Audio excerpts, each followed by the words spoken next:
She's at least 30 years old, probably maybe even 40 or 50.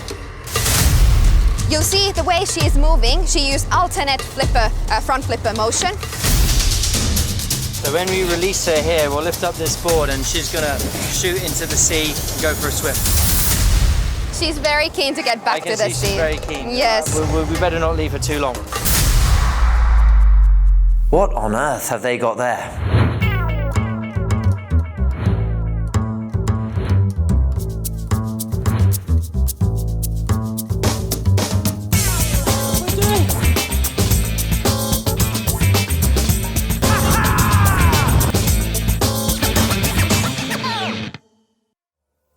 It's often assumed that the biodiversity of the UAE is relatively little. And given that we're based in a desert, you can be forgiven for thinking so. But let's not forget that we're a nation surrounded by sea with rich and diverse marine life. And with this comes our responsibility to ensure that we protect the oceans. So today, I've come to Emirates Marine Environmental Group to meet with Major Ali Al Suwaidi to see some of the conservation projects he's got going on.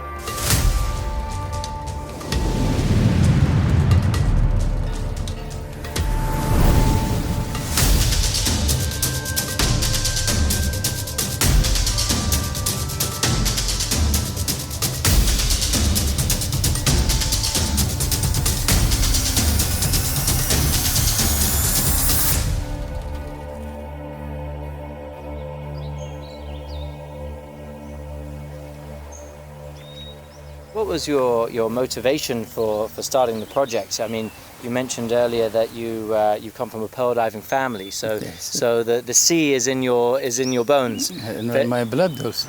My name is Major Ali Sultan Al Suwaidi. I am the president of Emirates Marine Environment Group and General Secretary of WW of Emirate Nature. You know, when I am young, you know, we go outside of Dubai, where is the beach, and we stay like 4 months there. And always I am in the sea, and that's where the dream starts, you know, to find a ship or to find the big pearls, or, you know, one of the dreams for the small boys, you know.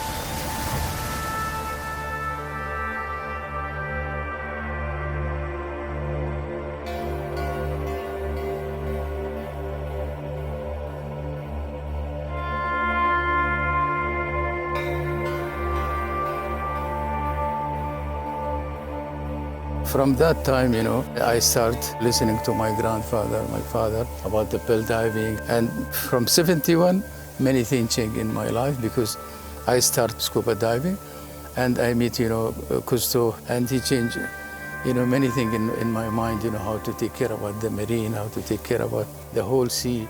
And that's where, you know, my journey started.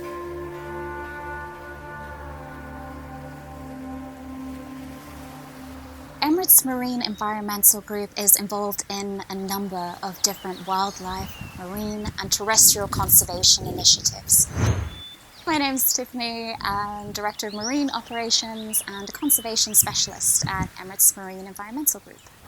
Our three core focal areas are protection of Dubai's resident hawksbill turtle population, restoration of our coral reefs within coastal shores, and reforestation of Jebel Ali Wildlife Sanctuary's mangroves.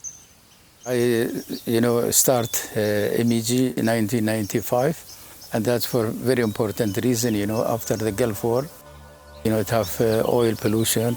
We start, you know, cleaning the harbor and make harbors safe. And we start also with that education program, because, you know, this rubbish coming from people and we need to educate them. And alhamdulillah, you know, we succeed with the new generation. They understand, you know, if they throw something in the sea, it make problem for turtle, for the fish. Also, we do fragmentation, the coral reefs, because in 2017, we have big problem in the Gulf. The temperature rise and most of the coral reefs die.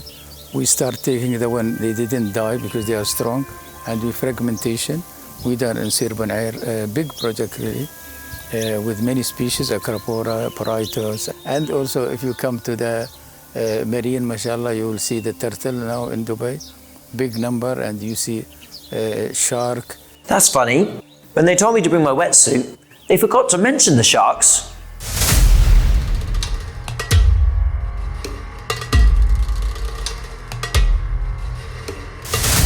One of my favourite things to do here is when we do the conservation drive along the beach and we do monitoring of the sharks and rays. Of particular interest for me is the black-tipped reef sharks. The pups that we get around here, I love to see them in the bay, and we monitor their numbers and see that they're a healthy population.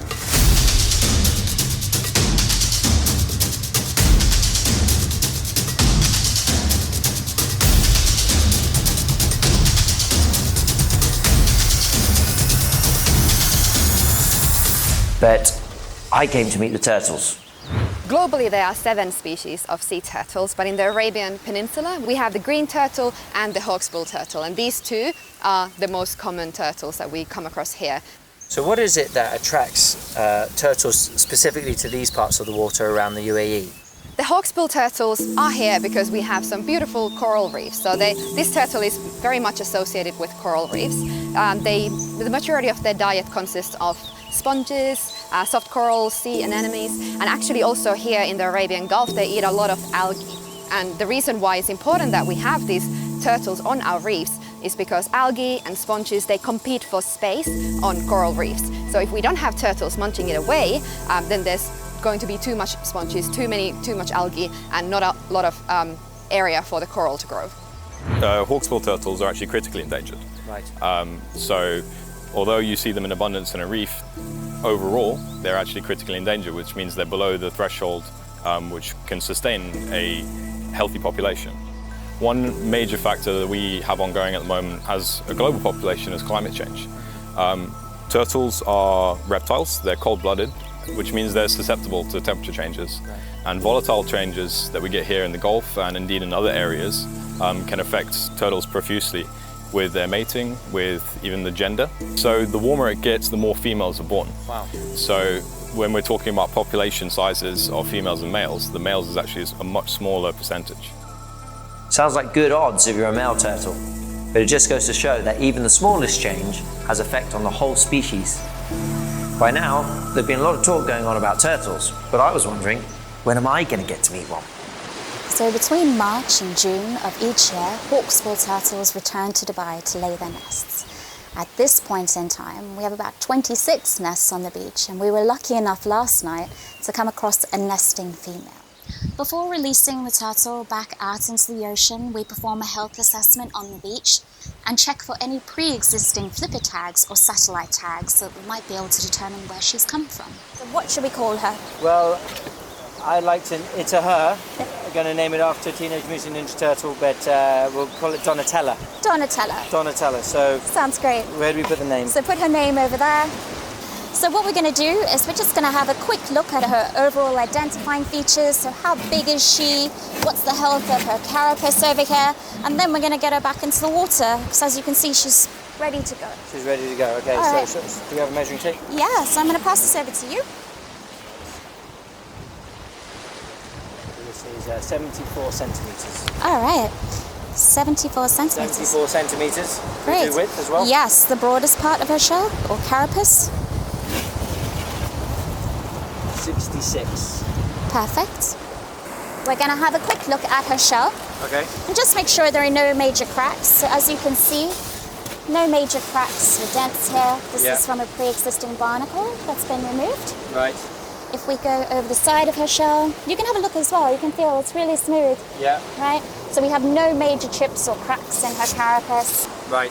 If she's covered in barnacles, you want to leave the barnacles on her shell because if you chip away at a barnacle, like you can see here, It ruins the outside of the shell. exactly, it can damage the shell. Right. And the thing too is we don't know if there's an underlying health issue that may be the reason that these barnacles have started to form. Okay, but this one looks quite healthy. Not a lot of barnacles, no cracks on the shell. No She's a cracks big on the girl. shell. She's a big girl and she is ready to go to the ocean. Okay, well let's not keep her any longer because I think she's raring to go.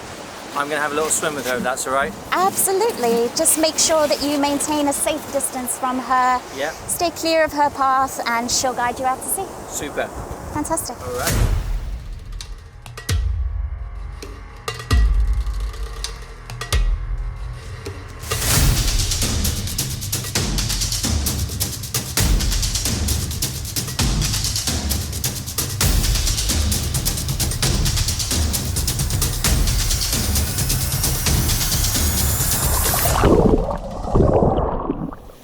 like lightning. I was hoping to keep up with her and wish her goodbye into the wild, but she's pretty happy to be back among her environment. But what an incredible experience, and we wish Donatella luck.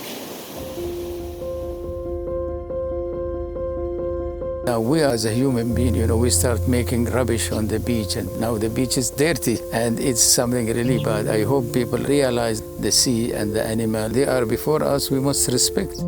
When you go to people's house, you must respect yourself. The sea is house for many species,